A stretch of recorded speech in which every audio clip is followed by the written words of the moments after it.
على الاستدلال بوجود المحدثات على وجود لسانه وتوحيده وصفاته وأفعاله ثم الانتقال منها إلى سائر سمعياته ناسب تصدير الكتاب بالتنبيه على وجود ما يشاهد من الأعيان والأعراض من الأعيان والأعراض وتحقق العلم بها ليتوصل بذلك إلى معرفة ما هو المقصود الأهم وقال أهل الحق بس بسم اللہ الرحمن الرحیم.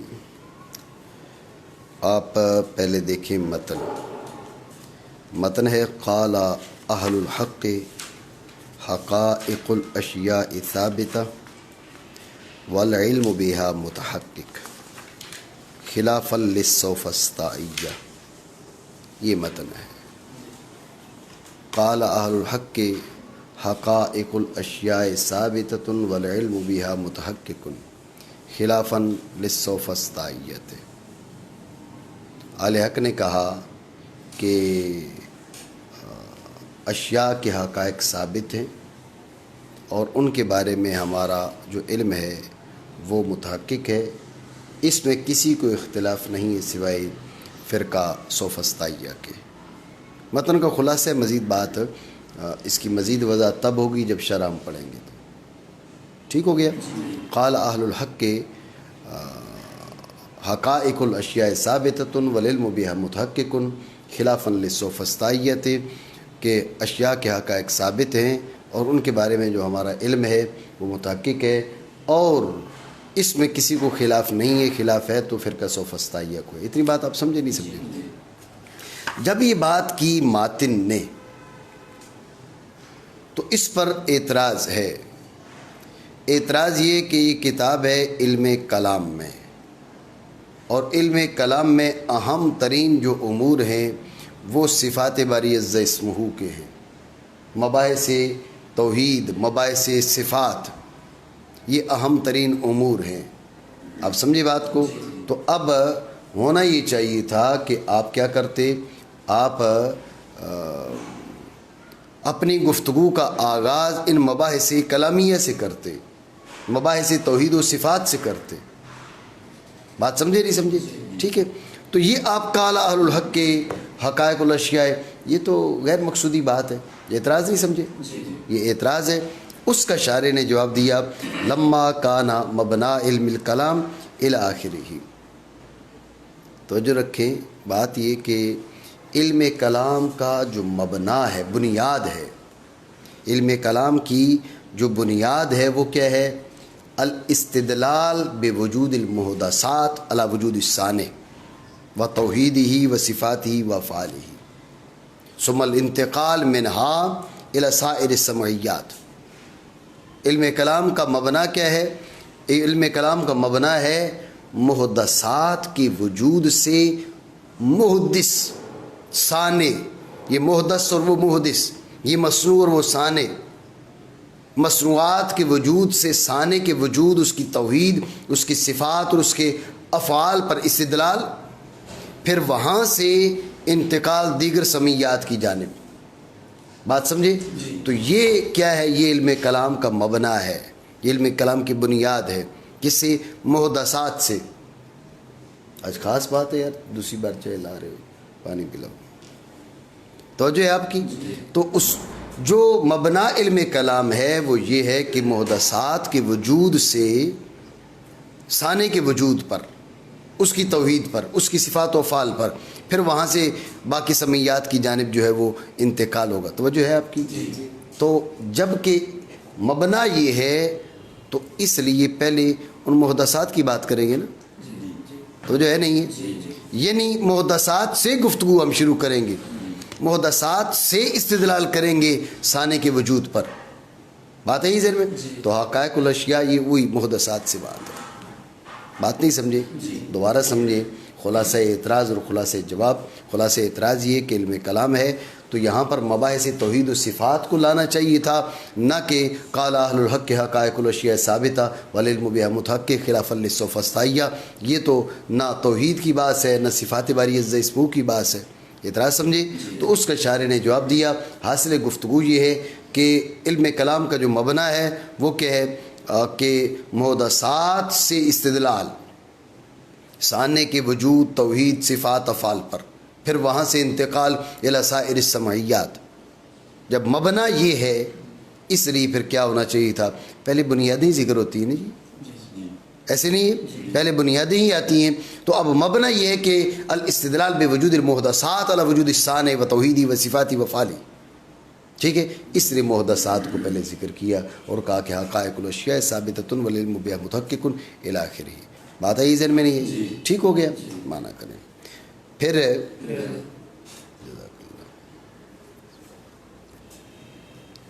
جبکہ تھا علم کلام کا مبنا کس پر، استدلال محدثات کے وجود سے ثانی کے وجود، اس کی توحید اور اس کی صفات اور اس کے افعال پر، پھر انتقال وہاں سے باقی سمعیات کی جانب مناسب ہے کتاب کو مصدر کرنا،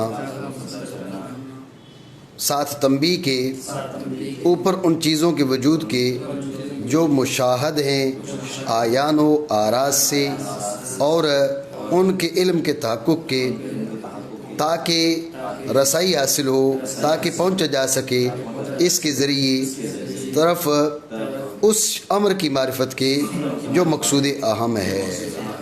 توجہ ہے، ثم لما کان، یہ ناسبہ اس لما کا جواب ہے۔ تو یہ مبنا، یہاں پر نسخے دو ہیں، ایک ہے مبنى الکلام ثم لما کان مبنى الکلام، دوسرا نسخہ ہے ثم لما کان مبنى علم الکلام۔ توجہ ہے، ثم لما کان مبنى الکلام ایک، ثم لما کان مبنى علم الکلام۔ جو نسخہ ہے ثم لما کان مبنى الکلام، وہاں پر پھر دو احتمال ہیں، ایک یہی کلام سے مراد علم کلام مراد ہے، کلام سے کیا مراد ہے، ایک، دوسرا کلام سے مراد مطلق گفتگو ہے۔ بھائی گفتگو کا جو مبنی ہے وہ اس چیز پر ہے، ہم یہاں جو گفتگو کر رہے ہیں، ہم یہاں جو بحث کر رہے ہیں، بات سمجھے؟ تو چونکہ نسخے دو ہیں اس لیے دوسرا نسخہ بھی ملحوظ رہے کہ ثم لما کان مبنى الکلام ہو، تو دو احتمال ہیں اس میں، ایک یہ کہ مبنی علم الکلام اور دوسرا مبنی البحث، کلام سے مراد علم کلام نہیں، گفتگو، کلام، بحث۔ توجہ ہے، پھر جب کہ تھا مبنا گفتگو کا اگر علم نہ ہو تو، لیکن یہاں پر ایک ہی احتمال متعین ہے اور وہ کیا ہے، وہ یہ کہ علم کلام۔ پھر جب کہ مبنا ہے علم کلام کا، اب آگے کس انداز میں استدلال ہوگا یہ بات تو بعد میں آتی ہے۔ محدثات کے وجود سے کیا کیا جاتا ہے، سب سے پہلے ثانی کا وجود، اس کی توحید، صفات و افعال، ٹھیک ہے، مزید بات آگے آتی ہے۔ پھر کہنا ثم الانتقال، الانتقال کا عطف ہے استدلال پر، تو منہا الی سائر السمعیات، سائر کے بارے میں پہلے آپ کو میں نے یہ بات بتائی ہوئی ہے کہ سائر بمعنی باقی بھی ہوتا ہے اور سائر بمعنی جمی بھی ہوتا ہے۔ سائر کے مضاف الیہ کو دیکھا جائے گا، اس کے مضاف الیہ کا بعض ما قبل میں مذکور ہے یا مذکور نہیں ہے۔ سائر کے مضاف الیہ کا بعض ما قبل میں مذکور ہو تو سائر بمعنی باقی، سائر کے مضاف الیہ کا بعض ما قبل میں مذکور نہ ہو تو سائر بمعنی جمی، ٹھیک ہے۔ تو اختلاف مقام کے لحاظ سے اس انداز کی اس کے اندر تبدیلی ہوتی ہے، توجہ ہے۔ تو اب آپ یہ کہیں سائر السمعیات، ما قبل میں جتنے امور مذکور ہوئے، توحید، صفات، افعال وغیرہ، ان کو اگر آپ عقلیات قرار دیتے ہیں، سمعیات شمار نہیں کرتے، اب سمعیات سے پہلے جو سائر ہے یہ بمعنی جمی کے ہوگا، توجہ ہے، اب یہ بمعنی جمی سمعیات۔ اور یہ ذہن میں رکھ لیں کہ جو امور مذکورہ ہیں ان میں سے بعض کو سمعیات بھی شمار کیا جا سکتا ہے، سمجھی بات کو، بعض کو سمعیات بھی شمار کیا جا سکتا ہے، اس لیے کہ مثلا افعال باری تعالیٰ ہیں تو شرع شریف سے بہت سے ایسی امور ثابت ہیں جن پر استدلال کے لیے عقل اکیلے کافی نہیں ہے، جن پر دلائل کے لیے عقل اکیلے کافی نہیں ہے۔ تو جب ان پر دلائل کے لیے عقل اکیلے کافی نہیں ہے تو ایسی صورت میں آپ ان کو سمعیات کہہ سکتے ہیں۔ اب آپ نے ان کو سمعیات کہا تو اب توحید و صفات و افعال میں سے بعض امور سمیات میں آگے، اب یہ سمیات سے پہلے جو سائر ہے یہ بمانا باقی بن جائے گا. تو جو ہے دونوں احتمال ہیں، دونوں توجیہ یہاں پر ہو سکتی ہیں. اگر ماقبل میں امور مذکورہ میں سے بعض کو آپ سمیات شمار کر لیں تو اب سائر بمانا باقی، اور اگر کسی کو سمیات سے شمار نہ کریں سائر بمانا جمی. ٹھیک ہو گیا؟ پھر انتقال ان سے باقی سمیات کی جانب یا تمام سمیات کی جانب کا ناصابہ، یہ ذہن میں رکھیں، ناصابہ تصدیر الکتاب اور ناصابہ تصدیر الکتاب، دونوں احتمال ہیں. ٹھیک ہے؟ تصدیر الکتاب کو آپ بنائیں مفعول بہی ناصابہ کا یا اس کا فاعل بنائیں. یہ ذہن میں رکھیں اگر آپ اس کو فاعل بناتے ہیں تو ناصابہ چونکہ متعدی ہے،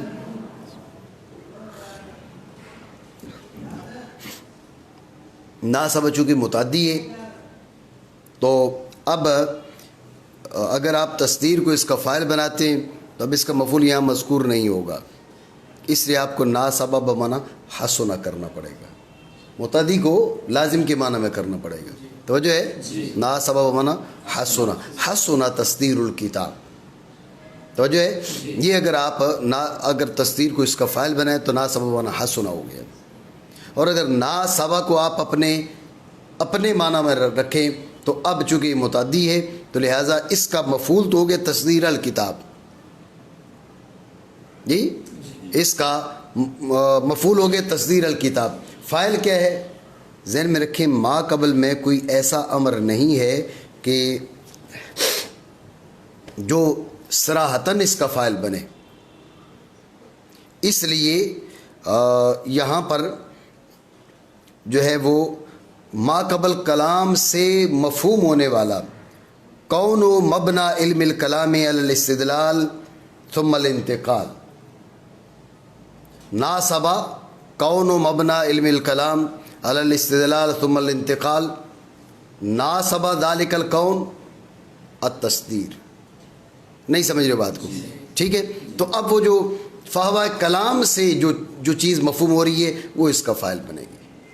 بات ہے ذہن میں؟ تناسب میں ضمیر جو ہوا ہے اس کا مرجع وہ فہوہ کلام سے حاصل ہونے والی جو امر ہے اس کو ہم اس کا مرجع بنائیں گے. میری بات آپ سمجھے نہیں سمجھے؟ ٹھیک ہو گیا؟ تو دونوں احتمال یہاں پر موجود ہیں. مناسب ہے کتاب کے صدر میں لانا، ٹھیک ہے، کتاب کی ابتدا میں لانا کس چیز کو؟ اب آپ غور کریں، اس نے کہا التنبیہ علی وجود ما یشاہد من الاعیان والاعراض. توجہ ہے؟ مسئلہ اصل یہ ہے کہ بھائی حقائق الاشیاء کا ثبوت اور ان کے بارے میں ہمارے علم کا تحقق یہ تو امور واضحہ اور بدیہیہ سے ہے. کتب کی جو تصنیف و تالیف ہے وہ امور واضحہ اور بدیہیہ کے بیان کے لیے نہیں ہوتی، بلکہ کتب کی تصنیف و تالیف جو ہے وہ امور خفیہ نظریہ ان کی وضاحت کے لیے ہوتی ہے. اشیاء کے حقائق ثابت ہیں اور ہم ان کے بارے میں جانتے ہیں، یہ کوئی مخفی بات ہے؟ قاری صاحب ابھی آپ یہاں پر بیٹھے ہوئے ہو تو یہ کسی سے مخفی ہے؟ قاری صاحب آپ کو نظر آ رہے ہیں؟ قاری صاحب آپ کو بھی لگ رہا ہے کہ آپ یہاں پر ہیں؟ صحیح. تو اشیاء کے حقائق کا ثبوت اور ان کے بارے میں علم کا تحقق یہ تو امور بدیہیہ سے ہے. اس کو بیان کرنے کی کیا حاجت ہے؟ اس کو تو بیان کرنا ہی نہیں چاہیے تھا. بات سمجھے؟ یہ سوال تو شارح نے اس کے جواب کی طرف اشارہ کرتے ہوئے کہا کہ التنبیہ علی وجود ما یشاہد الی آخرہ. اصل بات یہ ہے ہم نے اس کو قضیہ نظریہ نہیں قرار دیا ہے، قضیہ بدیہیہ، لیکن بدیہی دو طرح کا، جلی اور خفی. جلی اور خفی. جب بدی دو طرح کا، جلی اور خفی، جو بدی جلی ہے ان کے بیان کے لیے کتابوں کی تصنیف نہیں ہوتی. البتہ بدیہیات خفیہ جو ہیں ان پر تنبیہات ہو جاتی ہے، کتب کی تصنیف اور ان پر تنبیہ ہو تو اس کی گنجائش موجود ہے. تو چونکہ اس میں کانا خلافاً للسوفسطائیہ تھے، سوفسطائیوں کے اس میں خلاف ہے، وہ کہہ رہے ہیں جو نظر آ رہے کچھ بھی نہیں ہے، یہ سامنے جو قاری صاحب بیٹھے ہوئے ہیں یہ ہیں ہی نہیں، ہمیں جو نظر آ رہے ہیں ہم بھی نہیں ہیں. آگے چل کے سوفسطائیوں کی بات جو ہے نا وہ اس کا اندازہ ہو جائے گا، اس پہ آپ کو یقین آئے گا بھئی وہ غلط کہہ رہے ہیں. اور اگر آپ کو یقین نہیں آیا تو ہم آپ کو آپ کے وجود کا احساس ڈنڈوں کے ذریعے کروائیں گے. 2 ڈنڈے لگے، قاری صاحب کو تکلیف محسوس ہوئی تو کہیں گے نہیں میں بھی ہوں اور ڈنڈا بھی ہے. ایسا نہیں ہے، ہو جائے گا نا، اس سے یقین ہو جائے گا کہ نہیں میں بھی ہوں اور جو ڈنڈا لگ رہا ہے یہ بھی ہے اور جو مارنے والا ہے یہ بھی موجود ہے. جی تو سوفسطائیوں کا حال یہی ہے کہ ان کو ڈنڈے مارے جائیں. بات آپ سمجھ رہے ہیں؟ تو اب یہ امور نظریہ سے نہیں تھا، یہ امور بدیہیہ سے ہے، لیکن بدیہی خفی. یہ لفظ تنبیہ سے اس بات کی طرف اشارہ کیا ہے. بات سمجھے نہیں سمجھے؟ اور آپ یوں بھی کہہ سکتے ہیں کہ بھائی یہ ایک سوال تھا جس کے جواب کی طرف اشارہ کیا. سوال یہ تھا کہ جب یہ دعویٰ کیے حقائق الاشیاء ثابتہ والعلم بہا متحقق، تو جو ہے جب یہ دعویٰ کیا تو اس کی دلیل ذکر کرنی چاہیے تھی، کیونکہ یہ وہ دعویٰ ہے جس کے اندر خلاف ہے، خلاف للسوفسطائیہ. تو جب یہ دعویٰ کیے تو اس پر دلیل بھی ذکر کرنی چاہیے تھی. جی تو اس کا جواب دیتے کہ التنبیہ، یہ دعویٰ نظریہ ہی نہیں ہے کہ اس کی دلیل کی حاجت پڑے، یہ بدیہیہ خفی ہے تو تنبیہ کافی ہے. بات آپ سمجھے نہیں سمجھے؟ تو لفظ تنبیہ اس سوال کا جواب بنا لیں. سمجھے بات کو؟ پہلے میں نے یہ کہا کہ بھئی آپ یوں اعتراض کریں کہ جو کتب کی تصنیف و تالیف اور علوم کی تدوین ہے وہ علوم نظریہ کے لیے، مسائل نظریہ کے لیے، یہ تو امور بدیہیہ سے ہے. تو اس کے جواب کی طرف اشارہ کیے لفظ تنبیہ کے ساتھ کہ بھئی بدیہیہ کی 2 قسمیں، خفیہ اور جلیہ. بدیہیہ جلیہ جو ہیں ان کے لیے کتب کی علوم کی تصنیف و تالیف اور تدوین نہیں ہوتی. یہ مسئلہ بدیہی خفی ہے، لہٰذا اسے علوم مدونہ کا حصہ بنایا جا سکتا ہے. لفظ تنبیہ سے اس بات کی طرف اشارہ. ٹھیک ہے؟ یا دوسرے انداز میں نے جو تقریر کی ہے، آپ کیا کہیں بھئی جو یہ دعویٰ انہوں نے کیے قال اہل الحق حقائق الاشیاء ثابتہ والعلم بہا متحقق، اس کی دلیل تو پیش نہیں کی، خلاف ذکر کیا، خلاف للسوفسطائیہ. جب وہ خلاف کر رہے ہیں تو آپ کو اپنے دعویٰ پر دلیل پیش کرنی چاہیے. لفظ تنبیہ سے اشارہ کر دی، مسئلہ نظری نہیں ہے، یہ بدیہیہ ہے. خفات ہم نے تنبیہ کر دی ہے، باقی نظریہ ہے نہیں کہ ہمیں دلیل کی حاجت پڑے. بات سمجھے آپ؟ مانا کریں. مناسب ہے کتاب کی تصدیر ساتھ تنبیہ کے. تنبیہ کس چیز پر کہا نا؟ حقائق الاشیاء ثابتۃ. مزید بات آگے یہ بیان کریں گے کہ اشیاء سے کیا مراد ہے. یہاں پر یہ کہہ رہے ہیں کہ بھئی وہ چیزیں جو مشاہد ہیں، وہ چیزیں یعنی جو ہمیں نظر آ رہی ہیں وہ ہیں. سوفسطائیہ میں سے ایک گروہ کا یہ خیال ہے جو ہمیں نظر آ رہا ہے یہ نہیں ہے، سراب. مزید بات وہاں پر آئے گی. آپ نے گاڑی کے سفر میں آپ اگر دیکھیں دور سڑک پر تو آپ کو پانی نظر آئے گا. کبھی مشاہدہ ہوا اس چیز کا؟ جی موٹر سائیکل پہ جو سفر کرتے ہو اس پہ نہیں ہوگا، اور یہ آپ روڈی تک جاتے ہیں تو اس سے بھی نظر نہیں آئے گا. ٹھیک ہے؟ تو اب یہ بالخصوص یہ جو ہے گرمیوں میں جب دھوپ ہو تیز، اس وقت یہ زیادہ مشاہدہ ہوتا ہے. وہ دور سامنے نظر آ رہا ہوتا ہے بھئی یہ سڑک پہ پانی کھڑا ہے. ٹھیک ہے نا؟ اور یحسبہ الظمآن ماء، پیاسے کو لگتا ہے پانی کھڑا ہے. ٹھیک ہے نا؟ پاس آئے تو پانی نہیں نظر آتا. یہ سراب ہے، اس کو سراب بولتے ہیں. سمجھے بات کو؟ تو بہت سی چیزیں نظر آتی ہیں، ہوتی نہیں ہیں. تو آگے چل کے مزید ہم وضاحت کریں گے تو وہاں بات آئے گی. جو سوفسطائیہ ہیں، اس دور کے جو سوفسطائیہ ہیں ان کے بارے میں بھی انشاءاللہ ہم بات کریں گے. تو ذہن میں رکھیں وہ کہتے ہیں جو مشاہد ہے موجود نہیں ہے. بعض ان کی یہ رائے ہے. ٹھیک ہے نا؟ بعض کہتے ہیں آیان کا وجود ہے، آراز کا وجود نہیں. اس قسم کے ان کے نظریات ہیں.